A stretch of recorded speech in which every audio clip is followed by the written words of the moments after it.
was watching The Poop Cruise the other night on Netflix. Anybody watch the documentary of The Poop Cruise? They were on this cruise ship, the power went out. They didn't have no flushing toilets. They didn't have nothing, no lights, nothing. And so these people, they started acting like the children of Israel. They were giving them bread with lettuce and tomatoes. Do you know them people started hoarding? On a cruise ship, they started hoarding lettuce and tomato. And it's just like the children of Israel. They say, y'all been giving us manna. This is, man, we want something better. We want some meat. So they go and do that. They take all this food. And then the ship makes a terrible decision. They say, well, to help them, since we ain't got no power, no AC, no food, let's give them alcohol. I looked at Jackie, we was watching it. I said, who was the captain of that ship? But that's how we are in our spiritual lives. You know what? I think alcohol will make this better. I think fill in the blank will make this better.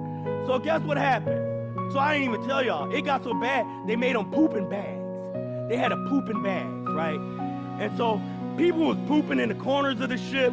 They was pooping everywhere because they didn't want to poop in these bags. When they got drunk, y'all, they started fighting and throwing the poop. No, and this is what we do when we live outside of God's will. And that urge and hunger, that food that they were hoarding is coming out. So then rescue comes. Rescue comes. A tugboat on the front and a tugboat to steer the back, y'all. And this is what God was really dealing with me. They was like, oh, we done made it now. Somebody gonna take us back home. Do y'all know when the tugboat pulls the ship, it tilted the ship sideways. All the poop ran out all over the ship.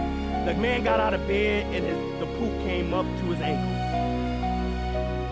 You're hoarding stuff and you don't need all that. You're falling into sin and you're not in subjection to the Spirit. Amen? All that poop is just running down the wall, on the floor. And guess what? They show us sin. After all this had happened, they're in what me and Jackie know, because we love the cruise, as a comedy room. A group of people are in there singing. God will make you bend to His will. He gonna make you bend to His will. They are in there singing Amazing Grace in the middle of the sea because they had come to their senses. Some of y'all need to come to your senses and deal with that thing that you've been dealing with, that you done got so used to dealing with.